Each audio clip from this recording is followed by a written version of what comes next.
weltare ɓiɓɓe fulɓe andu diine maɗa fedde heblo sukaɓe africa weltare tv takusana yoni to ligseyba guural yero to belle ndendi to ganki to wuuro djiby alpha to tulde baali to seyyena wuuro moolo seyyena gabawi to wajjo bosoyaɓe to gourdioma to sinthiane gourdioma to darou salam kon takusan juula ha e nder galle ceerno ama tijane alpha mamma siley ba to moderna ha to galle makko sama sa kilinkare ko taari ɗum kala ene jeeya e gardidi kabaruji men to leydi Mauritanie Moussa Fall kañum woni coordinateur ko fati e dialogue national mo leydi Mauritanie o ɓamti batuji makko kay ko fati heblanade dialogue o ɗum noon ko caggal nde hoorejo leydi ɗi joddino e majorité caggal ɗum kadi o joddi e ardiɓe landaji lunde to leydi Sénégal to assemblée nationale leydi Sénégal teskama ko premier vice président wondude troisiéme vice président ko kañumen kolliri kay wonde démissionni ko fati e gardigo suudu sarɗiji ndu kono ɓe keddi kay wonde sarɗiji e nder wonde sarɗiyankoɓe e nder suudu ndu to leydi Mali douane mo leydi Mali tawi ko brigade mobile ɓe kolliri tigui ɓe teeɓima fodde ujunere kilo fodde ujunere carton kay walla ujunnaje sappo kilo tawi kay ko kiloji tew guertoɗe nattuɗo leydi ndi tawi wona e lawol kedde Afrique may jabbo musidɗo men Alassane Oumar Bocco habruji men joolam jaɓeri ma en kaali guera Moyen-Orient jani ha to Thaïlande bisimilla moon e ketki hotodirte joni joni piren pacciren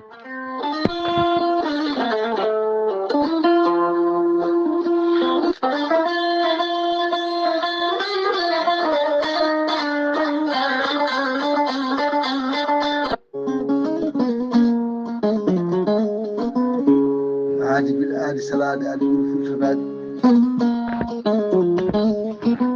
salade aadi ɓuuri firtude aadi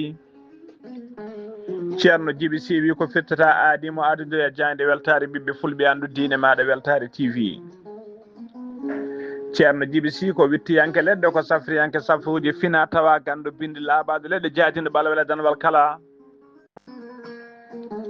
ceerno Djiby Sy Allah n lubrimo gandal omo safra rafiji kewɗi ɗi jiida cirol ceerno Djiby Sy ne safra wonduɓe rewɓe wonduɓe kista fibrome dogam sita rewɓe ɗon koɓe sawade rewɓe dartoraɓe sattoraɓe dewle kala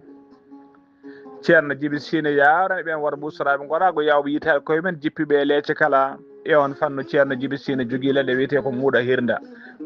e muuɗat ɗum joni joni mosa no furi no furo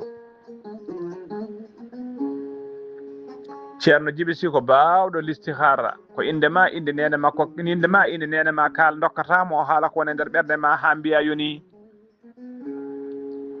listihara waɗirte ko 2000 francs CFA dendagal to bawɗa wonde so tawi alombi e numéro makko orange money walla numéro makko weeva ko 78 128 35 98 sa lombi hen 2000 francs maɗa a haali indema inde nene ma ceerno Djiby Sy haala ko woni e nder ma ha mbiya yoni ceerno Djiby Sy ne jogui pegge usula pewnade bawɗe neldede e kala leydi e kala continent taw ko ɓeydoje arsigaji pirtoji dabruji ceerno Djiby Sy ne andina dendagal kileneɓe mum so tawi on pamodiri to mbawɗa wonde e leydi e continent kala safuruji ma e leɗɗe ma jettoma hano hannirta ni tawi ko GP addata ha e juuɗe maɗa ceerno Djiby Sy ne andina dendagal kileneɓe mum e oɗo saaha joni mo tawe to Wourossogui dernier station yaltirde Wourossogui tawi ko lawol faade nabbaji sa ƴeewi banggue ma ñaamo sa yiiɗima ma soyno galle ceerno Djiby Sy walla sa ari ha ɗon sa noddimo e numéro makko leydi Sénégal 78 128 35 98 mawo jaabe hano hannirta ni so tawi noon jiɗɗa jokkodirde e ceerno Djiby Sy ko par WhatsApp numéro makko ko numéro leydi Mauritanie mbatta ko 00 222 47 22 80 84 ceerno Djiby Sy base makko to Nouakchott ne golla hano hannirta ni to leegal netteka ene tawi ɗon miñi ko laabɗo reedu bawɗo golle ɗe nundude sanne ene wiye ceerno Alassane Sy so tawi a cokkodire ceerno Djiby Sy a haalnimo haaju ma ma wadde ceerno Alassane keɓa safruji ma e leɗɗe ma ha no hannirta ni ceerno Djiby Sy ko laabɗo reedu ceerno Djiby Sy ko newiɗo sanne sanne ceerno Djiby Sy ko laaɓaɗo golle mum mbadden dando faade makko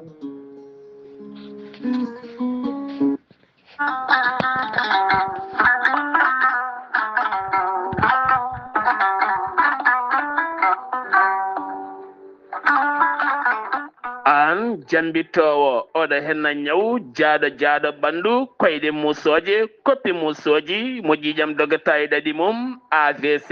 cardiaque tension diabète walla ni an donkuɗo foccade puƴiɗo donkuɗo jokkoyde endam ni juma ni jama e nokkuji goɗɗi kala jokkodire gorel te joni mbiya alhamdulillah gorel te ko haako moƴƴo iwru ko en tokkoredi nooro ari ko wallude en e safrude en ha moni kala yiito hen hoore muɗuma ɓen jokkodirɓe e gollorgal gorel te kamɓe kala ɓe kolliti ɓe jiitima hen koye mabɓe ɗo ɓe jambittanno yo gay ñabbuji cuuɗotoɗe nder ɓalli hay so tawi woni ɗi jangtonoka e ko gorel te safrata ɓe mbi'i alhamdulillah gorel te ala rewam ala effet a ittaɗen ko jamireɗa mbaɗa e ndiyam ngulɗam aɗa yara aɗa yiito hen cellal ɓandu maɗa sa yiiɗi hebde hen hoolare lamde no feewi jahata koto site mabɓe internet a mbaɗa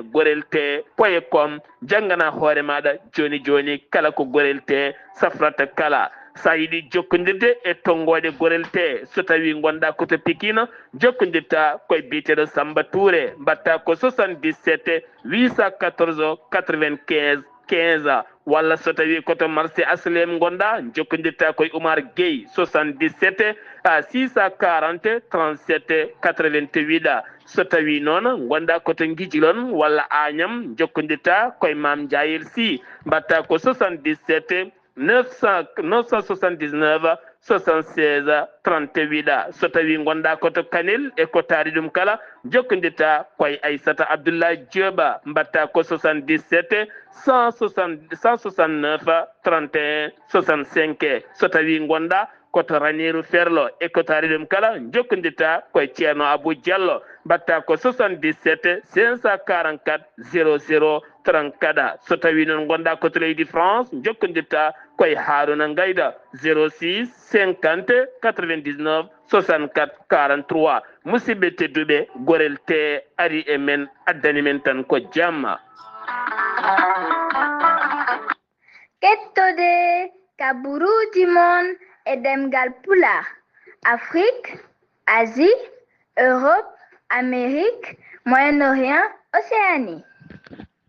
jam ñalle moon musidɓe tedduɓe eɗen gone aljuma 12 lewru juin hitande ujunnaje ɗiɗi e nogas e jeegom habaruji moon e ɗemgal pular e sawte ko musidɗo moon seydou moon haali Abouba to karallagal ha mbawon yiide en to banggue natte ɓosoje ko miñi men seydou men Saydou Abouba ko addi kabaruji men e ɗemgal pular noon hono khalifa men seydou men ceerno men kawi men ceerno Ahmadou Tijane Alaji Mama Siley Ba to kay hayɗi omo fecca sunnare makko mo downo dendagal buttandanaɓe kala ha tenti noon e ceerno Idrissa Diallo kay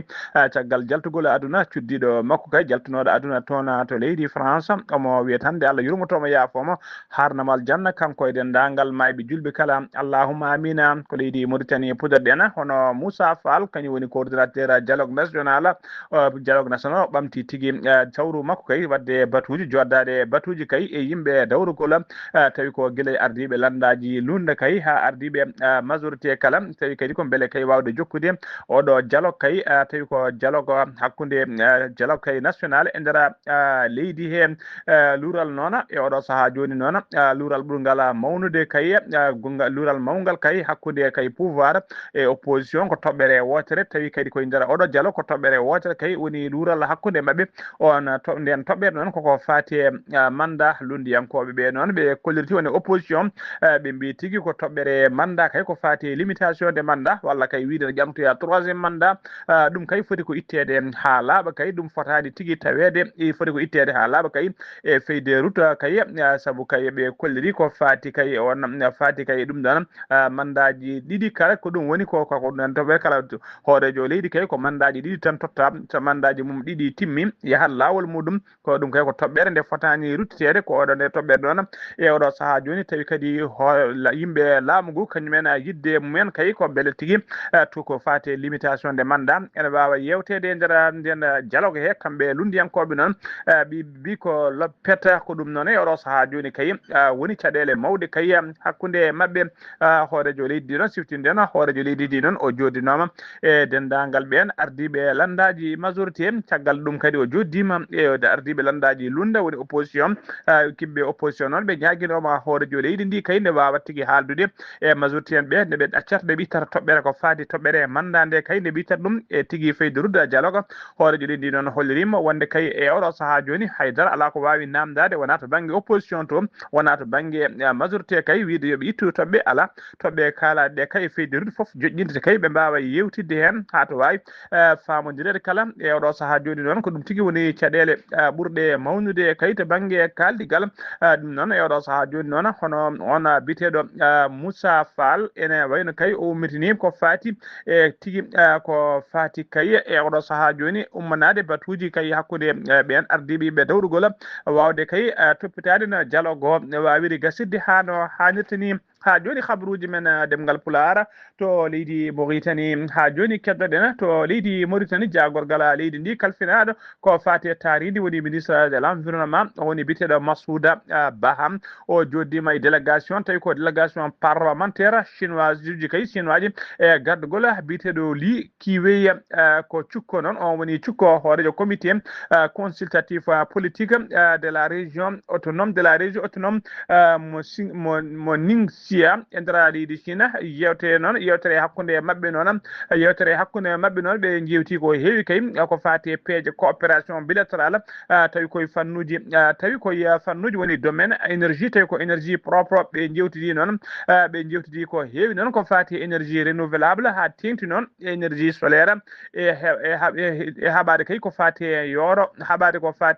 kay e ko fati tigui de moƴƴitinde leyɗele tawi ko leyɗele demeteɗe puɗɗiɗe tampude kay wawde moƴƴitinde ɗum hano hannirta ni e kay ɓamtude ko fati ɓamtude e ƴellidde ndema e nder leydi he chinois ji ɗi noon kolliri tigui kolliri kadi wonde ene jogui humpito ene jogui kadi expérience e fannu technologie verte wondude l'économie circulaire ko wayno kay ƴettude mbalisaji wata woni déchet ɓe mbatta ɗum énergie ɓe kolliri noon ɓe kawri noon kay wonde ɓe gollodo e oɗon fannu ha joni ko leydi Mauritanie keddoɗen Likseyba gorgol walla mbiyen Likseyba gurol yero oɗo saaha kala ko nguleyki cattuki no fewi tawate toon tawi kadi ne yaade coupuraji courant e ngakkere ndiyam tawi ko ndiyam robinaji jamma hanki o noon tijjam teskama tigui jamma hanki o mbajjiri kay wawi jippinde toon ƴiwonde tawi ƴiwonde semmorde moƴƴi kay hano hannirta ni tawi kadi ko ƴiwonde deere nde alda e diƴƴali alda e haydara lawi tigui tobde kay ha leydi ndi leppi subaka hande o fay ñalawma hande o kay ɓalli kala ɓuuɓi pittali kala beltimeɗen ñagowal tan ya taw ko bellaɗam ha joni ko leydi Mauritanie keɗoɗen jeena ha toon to Mbagne noon Mbagne naaɓe ne tawe keɓugal mawgal no fewi heblanade ko fati ziyara annuel tawi ko ziyara moɓe kewi waɗande kala hitande ceerno Kodda Diop khalifa diine wuuro ngo e tawi diwan o kala ziyara o noon mbiɗen ko ñande 19 e ñande nogas lewru juin ndu gonɗen ndu dendagal noon Mbagne naaɓe eko taari ɗum kala e guure hoddiɓe Mauritanie Sénégal foof ne bisma e oɗon ziyara kala jiɗɗo hebde noon ko ɓuuri ɗo labde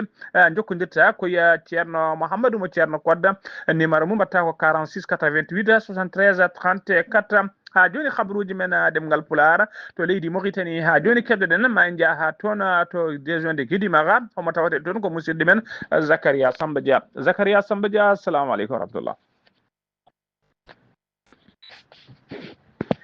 jamal ñalema bandiraɓe tedduɓe hettiyankoɓe yaw weltare tv weltare ɓiɓɓe fulɓe andudinima computer men ɗo ennam e nder diwan meɗen guinma ko yubbinama ɗo ennam bato mawɗo to hôtel Ouagadougou e tawi kadi oɗo bato waɗi ko e gardogol CSA taw kadi ko toppitigo fate banggue wonande e guura e nder leydi men mofrantente e nder diwan meɗen guinma e jubbiniɗo yewtere mawde no fewi taw kadi koto hôtel Ouagadougou tawtorede yoga e pelle goɗɗe ko wayno UNICEF nonne kadi wondude OIM tawi kadi ko jonde nde haalata koko fati e banggue wonande wawde renta tigui rigui e ɗin ɗon kuula holi ɗi gandanɗa hoorema ene kuula eko jogori fayde ko fati e banggue wonande yor nden ɗon yewtere noon tawtorama ɗum maire commune de Sidi Babi omo artana en e nden ɗon yewtere ko tonga toon en noon wallodirde noon woni e terɗe Nations Unies ko wayno PAM programme alimentaire mondial ko wayno UNICEF ko wayno FAO toptiɓe nguuro e ko wayno OIM kamɓe fof dokkodiri junngo ngam heñanade kulhuli paytuɗi e yooro nde tawno ene huula wonde donumaji payaɗi ɗi tawi yooro no wawi heɓede hen woni hokkere joni noon heblanade nden ɗon hokkere haade mum arde e nder leydi ndi e ɗum ɗon ko newnande yimɓeɓe ngal ɗon keɓungal no mbirumam ni e wawde ummanade wawde jabtade e kala saaha nde caɗele ɗe ene ngara ko wayno heegueji ko wayno dendagal caɗele bawɗe ɗin ɓama tigui woni jogui koye hokkere nde e sikki ala région meɗen o guiɗi makko ene jeeya e région ji toɗɗaɗi ngam ɗum ɗon wawa yuɓɓinede hen e nder région meɗen o kadi ataji tati ɗi département ji tati woni Sidi Babi département meɗen o e département Wouliéji wondude département Wum ko ɗin ɗon département ji woni toɗɗaɗi hande yo keñore woni ɗin département ji tati e nder diwan guiɗi makko ko ɗin woni toɗɗaɗi Sidi Babi Wouliéji wondude e Wompo Zakaria Samba Dia Bekera ngam a yaw weltare TV. Zakaria Samba Dia golle ma jooɗi peewi sen ummima toon to guiɗi maka paɗen koto leydi Sénégal jaga seka ko neɗɗo dawrugol kay nangganoɗo e gueɗe gorkati debbati en enquête ko fate alhaali makko noon gasani tawa e kala saaha kay ne wooda ko feeñi hen jande libération holliri aljuma hannde o 1 lewru juin 2026 wonde police ji tawi ko gollotoɓe commissariat mo Linguére caggal kay nde ɓe teɓino étudiant tawa ko étudiant goto mo 3e année médecine to Cheikh université Cheikh Anta Diop biyeteɗo MAS a Diédhiou jaga caggal on noon jaga sek kadi wawi tigui rokkidde enquêteur uji ɗi liste woni doggol yimɓe tawi ko yimɓe 10 kay ɓe o jokkodiran to kadi ɓe o soccodirano tedɗa walla mbiyen ɓe o luuɗodiranno tawi kadi ɓen yimɓe kadi omo yewtidanno e mumen on fannu tawi koye hello makko Facebook e nder hello makko Facebook noon kanko jaga sek hello makko Facebook noon inde makko woni hen compte makko ɗe inde makko woni hen ko woni hen ko dane sekka e ballal noon ɓeɗo dadiɓe wiyeteɓe DCS woni division spéciale de cybercriminalité ɓe mbawi tigui teɓade hen sagataɓe joyo ɓen sagataɓe joyo noon e oɗo saaha joni tawa kadi ko jokkodirnoɓe walla luuɗodirannoɓe on biyeteɗo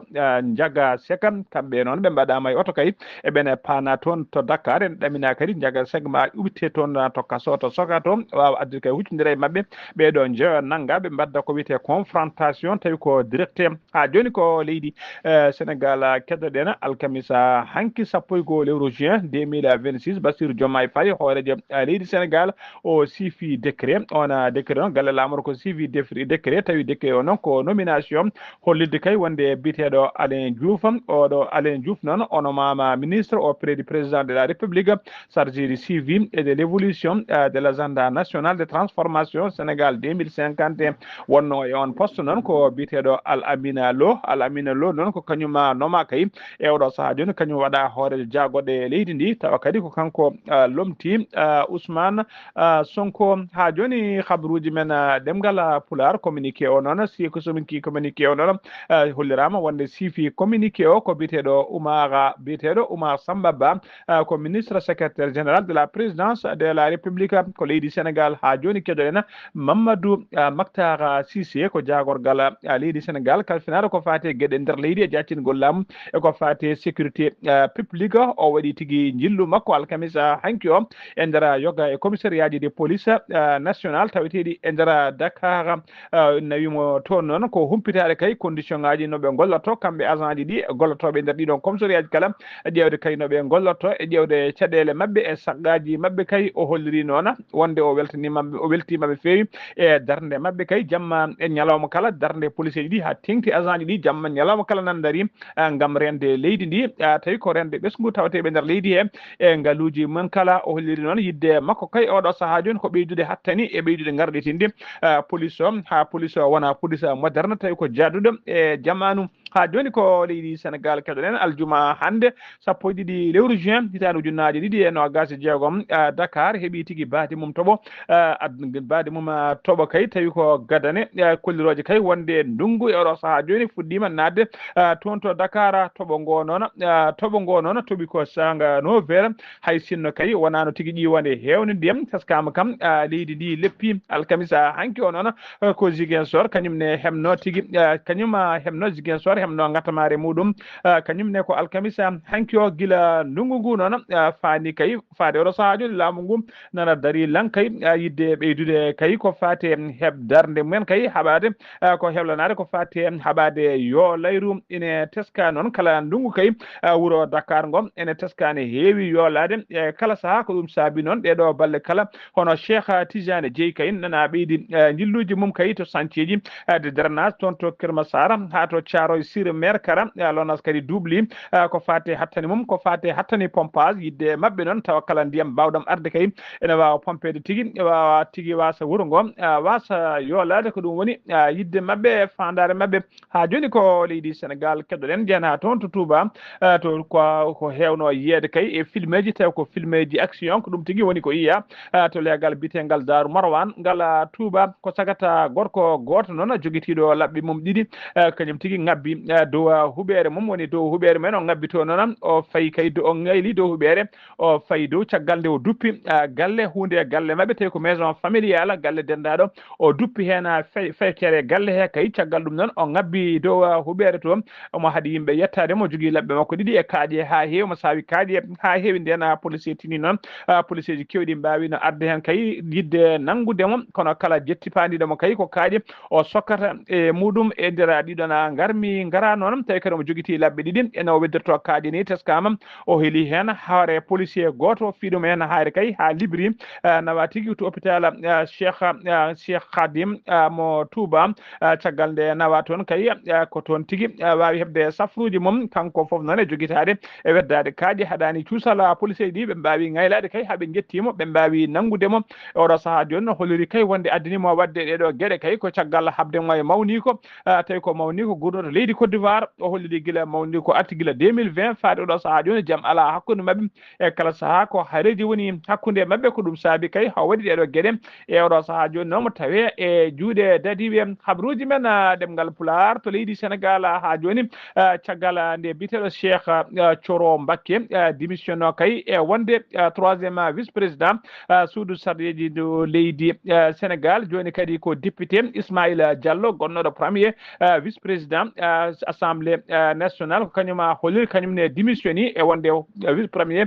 vice président kono de o holliri omo heddi ha joni kay e wonde député o sari ɗum noon walla mbiyen o sakti kabaru o noon koye hello makko Facebook o wi noon wonde kay omo yetto omo jarna dendagal sehilaɓe makko kay député ji e hoolare ɓe pawno e dow makko kadi o wi kadi ha o wi noon de ha joni omo heddi kay e wonde sarɗiyanke wonde député kadi mawo jokku kay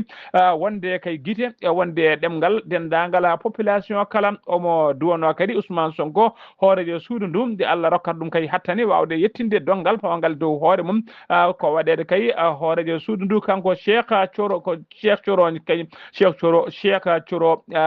Mbacké noon ko kañum wonno 3e vice président assemblée kañum idino ko kañum noon idino hollirde kay wonde démissionni e wonde 3e vice président kono kañum ne holliri ha joni ne heddi e wonde député e nder suudu ndu ha joni habaruji men demgal pular nden ha to wuro barkeji ko wuro barkeji non ko wuyɓe jogitiɓe ɓe hinde brakeruji kañumen jilli wuro ngo jamma alkamisa hanki ne wiyata aljuma hande sappo e ɗiɗi lewru juin 2026 sanga 2 heures jamma ɓe gaari noon koye oto hinde 4x4 tawi ko hinde oto mo hinde 4x4 e nder commune mo barkeji tawi 50 kilométre to banggue to wuro Linguére ɓe jeeni noon koye boutique commerçant goto biteɗo Badou Gueye nden noon ɓe jeeni gona helde boutique o joom suudu o nani joom suudu makko jeewo joom suudu makko jeewo nani dille yalti soynade kay humpitade holko ɗe dille goni ko ɗon tigui kamɓe wuyɓe ɓe ɓe keeɓi nangudemo ɓe mbaɗimo maîtrisé ɓe tonguimo ha ɓiiti kay ɓe kadimo tigui yaade ɓe mbimo kadi mawo holla ɓe kay holto suudu gorko o to woni ɗon noon e caggal kay woni holdeɓe suudu gorko o ko ɗon tigui ɓe karti fiyande gam hulɓinde yimɓe nden fiyande noon tawi ko bal perdi ko ɗum yani e joom galle makko o joom galle o tigui wawi barmude kural ngal barmimo kanko biteɗo Badou Gueye ɓe kamɓe noon caggal noon kay nde ɓe naati ɗon ɓe mbawi tigui dogdude kamɓe wuyɓe ɓe mbawi dogdude e téléphone portable tawi ko joom boutique o woni Badou Gueye on téléphone portable noon ko téléphone kay mo waɗirta transfert ko fate haalisaji kewɗi no feewi gendarmerie mo Linguére noon caggal nde nani dille ɗe mbawi tigui wawi teskama tigui gendarmerie wawi tigui arde hen gam uddide hen losgoji mum teskama noon oto moɓe kutori o ko oto hinde 4x4 tawi ko agent municipal mo Linguére biteɗo Moustapha Fleur ko oto mum ɓe gujjuno gam waɗirde kadona goy ka ɓen gendarmerie noon udditi hen losgoji mum ha joni habruji men ɗemgal Pular so nummima toon to leydi ha joni habruji men ɗemgal Pular so nummima to leydi Sénégal koto leydi Mali paɗen to leydi Mali état major général des armées ɓe ɓayini communiqué mabɓe noon on communiqué noon communiqué mabɓe moɓe ɓayini noon ko hollirde kay wonde jiya hollirde kay communiqué mabɓe noon ko hollirde kay e mbadi rende leydi ndi heɓade ko ɓen wiyeteɓe jihadiste en e pelle joguitiɗe laaɗe mabɓe diwaji noon faama gonnoɗe mission men de reconnaissance tawi ko reconnaissance offensive ɓe mbawino tigui soynade jihadiste en ɗum ko ñande alarba ɓennuɗo sappo lewru juin 2026 e sara wuuro witego Bélé Daga e nder région de Ségou ko ɗon noon ɓe mbawi jorde bomboje pettoje ɓe mbari noon fodde jihadiste uji hewɓe no fewi ɓe bonniniɓe kadi matériel jonɗo ha joni ko leydi Mali keddoɗen ñande jeenayyi lewru juin gonɗen ɗo koni koɓe faggudu tawi koɓe woni douane ɓe brigade mobile d'intervention ɓe Bamako ɓe mbaɗi tigui teɓande mawde no fewi e nder Bamako lamorgo leydi Mali to legal gotal tawategal sara maison de Hadj sanga 7h30 walla 7h20 ɓe teeɓi to noon ko oto mo hinde fourgonnette biɗo dak tebbuji tawa ko tewa guertoɗe tawi kadi ko tebbuji ɗi dewrani lawol e nadde nder leydi he ɓe mbawi teɓa ɗiɗon tebbuji noon ɓe tawi noon e oɗo saaha joni noon ɓe kolliri kay wonde enquête nana uddita hen foof noon ene hawra kiloji ene hawra ujunnaje sappo kilo woni 10 000 kilo saabu kay ko temedere carton hen carton kala ko 10 kilo ko ɗum woni koɓe mbawi teɓade e oɗo saaha joni noon losgoji nana jokki hen beelen ande kay holto nguɗo tew ummori e holto ngu naati rewri kay hango wawi nadde e nder leydi he habruji men ɗemgal Pulara de Afrique jaɓɓoɗen ko musidɗo men Alassane Oumar Mbodj gorko mo Sara Ndogo Alassane Oumar Mbodj salminama. en calmitima kadi Aboubacar calmini dendagal hettiyankoɓe Ayaw TV kawɗo min ɓurtentude e donc Afrique ñalamanɗo puɗɗo maɗi toon dey ma won joni hono lewru ko avocat e oɗo homme politique woni Dawru Goye Mountaga Tall de diftonoto kay taw ko ɓen yimɓe kadi joguitiɓe taw ko kaɓuleji en e ɗum noon kadi caggal ɗum noon kadi waɗa toon to dumbuɗo tawde ko secret ɗo andaka taw wonande kadi to caggal ɗum kadi wonde oɗo saaha wonde kadi ɓiyuko kadi wawi kadi dañi ko oɗo ɗen caɗele wawi kono kañum tiftede ene wandeɓe kallo mbi wonde ɗum ɗon foof waɗi noon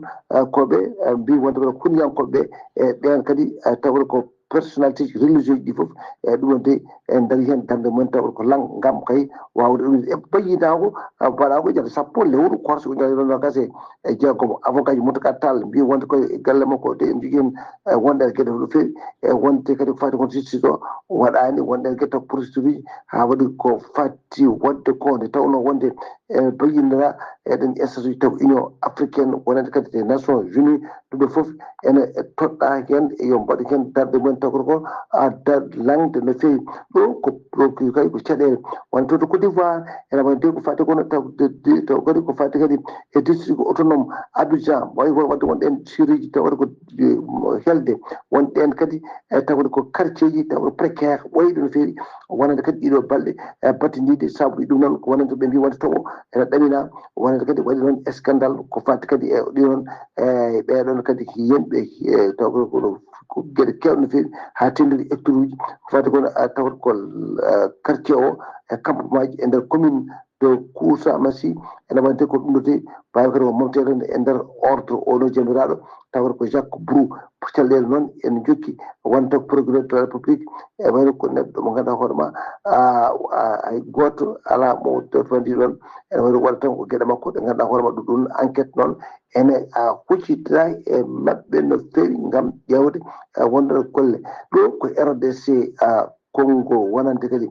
ko fatti kadi to banggue mabɓe taw ko RDC Congo syndical ko kadi wonde ko libre wonde mbaɗen si limedde e rima kadi taw grève taw duuɓotoɗo taw ko duuɓoto no fewi wonande kadi taw fuɗɗoto ñande sappo e goho lewru ndu wadde ndu taw nder secteur wonande kadi taw ko public e wonde ɓe mbayini taw ko absence de taw ko responsable taw walla ko jiɗeno taw ko fatti kadi e jabude taw ko laamu ngu hani e ɗen so fandi kadi taw ko séréraji men hani e condition ngaji taw ko liggaji e moyen taw ko mbaɗaɗo hen ko fati kadi guila e cellal hani taw grève uji kadi mbaɗoɗi e kala saaha ɗum fof épidémie ebola o e nder fannu taw oriental wonande RDC ɗum noon ko cellele wonande ɗo ko fati kadi e ɗen gueɗe taw bat toon ko fati kadi e toon to fatti kadi e wonɗen gueɗe wonande kadi taw ko premier groupe nigéria taw ko toon ari wonande kadi alkamisa sappo e goho lewru korse ko jane nogas jogom e nder taw ko beta toon Lagos capital faggudu nigéria ɓe mbawi kadi ɓoɗi kadi wadde toon rapide taw ko Afrique naɓe banggue taw ko worko ene wadde ko ɗum noon ɓe mbi wonde caggal oɗon montée de violence taw ko xénophobe e nder nation taw ko arc-en-ciel o de groupe de ene waɗi kadi ma temedde capanɗe joy e yimɓe jeetato taw ko majorité e wonande kadi taw ko rewɓe e sukaɓeɓe ene wadde ko fati kadi ko fati e naargol wonɗon wonɗen gueɗe ɓe gandi wonde ko nigéria e ɗum ɗon on saaha ko ene waɗa wonɗen gueɗe taw ko fati kadi e matade e woni e ɗin taw ko nokkuji ɗum ene wadde ko fati noon kadi e to batte won ɗin sifaji gaadi ko ɗum ɗo toguɗen fatti kadi haɓude men to kadi Afrique e ñalawma hande o taw wonno koye dade musidɗo moon assalamu aleykum kono commissaire ɗo ngam weltare yawottiɓe Alassane Oumar Mbodj golle ma jooɗi peewi ko anuddi kabruji men e nder dongre Afrique takkusan juulama ha to galle ceerno Yaya Dia to Mbaye ha to galle ceerno Abou Diaba Sow to Belel Gawdi Wuro Nayyi ko on takkusan juula ha to galle ceerno Abdourahmane Dia to PK 8 Nouakchott ha to galle makko Darel Bak ha to galle ceerno Yaya Ba to Richard Toll e ko taari ɗum kala kabruji men joolam jaɓiri puɗɗorɗen ko toon to guerre Moyen-Orient Donald Trump hoodejo dowlaji dentugi Amérique o holliri no alkamisa hanki o kay o hollirino wonde jamma hanki alkamisa hanki o hollirino wonde ko baɗo bombardement musti no fewi e nder leydi Iran yejjitta o hay fodino ni wonde ko tetto hay oɗo il tawi ko ila biteɗo il kharga noon ko nokku ɓurɗo hewde pétrole e nder leydi Iran ko ɓuuri hewde kadi taw kadi o hollirino wonde nokkuji kewɗi kadi ma o waɗa ɗum bombardé walla maɓe tettu ɓooyani ɗum noon tan kadi kanko Donald Trump e ñalawma alkamisa hanki o goto walla kikiɗe mum o haalti haala gorka kay saabu wiidemo kay wonde oɗo saaha joni o hayti wadde ɗiɗon bombardement ji woni saabu kay o holliri wonde pamodiral ko fati accord de la paix woni guerre on e darto ha laaɓa hakkude mabɓe e leydi Iran o holliri ene wayno sifande nde heddi tan ko seeɗa ko ɗum heddi hewɓe noon golliri wonde nde addanimo haytude kay wadde bombardement ji e nder leydi Iran ko caggal kay de gardiɗo leydi Koyta wondude gardiɗo Émirats Arabes Unis e diplomate tawi ko Pakistan naɓe ko ɓeɗo tigui jane makko kay ñaguimo nde o wasata wadde bombardement ji saabu hollirde men wonde kaldigal e oɗo saaha joni kaldigal hakkude mabɓe kay no guerre o dartori ene wayno kay pamodiral koko heɓani laamu leydi Iran noon holliri ha ɗo to kalten haydara taw ala koɓe ciifi saabu toɓɓe kalaɗe ɗe foof kay ɓe cuwa taw nanodirde ɓe cuwa sifde hen haydara taw ene wayno tan noon e oɗo saaha joni pamodiral ngal ene wayno ɓattima nanodirede koto leydi Thaïlande paaɗen leydi Thaïlande noon tawe e sunnare mawde no fewi jaltugol aduna ɓi ruwa mabɓe kay tawi ko ɓi ko debbo kañum wonno afo makko bitenoɗo princesse Bajraki Tiyaba Ba o yarano yaltide aduna noon ko duuɓi 49 ko jamma alkamisa hanki o hote joomi ko kono ko aljuma hande 12 lewru juin galle lamro ngo wawi yaltinde oɗon kabaru ɗiɗo duuɓi tati kala noon ɗi kala ɗiɗo duuɓi tati sakkede foof noon o wonno ko en commun woni tigui o dillata o dalata ha alkamisa hanki o hooti e joomi ko laamu ngu noon yamiri kay balɗe 12 taw ko deyi walla balɗe 15 tawi ko deyi national kadi drapeau ji mabɓe ne mbaɗe en berna woni tigui drapeau ji ɗi jippine ha heeɓa hakkude leydi ndi foof ɗo e balɗe 15 wona tigui koye sunare tawi ko sunare jeeyi national musidɓe tedduɓe gasi ha laaɓi ceer ko ɗum ɗo wonno ko min tongan noon habruji mon e ɗemgal Pulaar toon to Guidy Maga ko musidɗo men Zacharia Samba Dia so tawi ko roɓiɗo kedde Afrique ko Alassane Oumar Mbodj gorko mo Saro Ndogu so tawi ko tigui technique ha mbawa yiiden to banggue nete ɓosoje ko Saydou Abouba gorko mo Likseyba gorgol ɗo e haalirde ko musidɗo mon sehil mon Haali Abouba yo jaam Allah jogomi jogo on.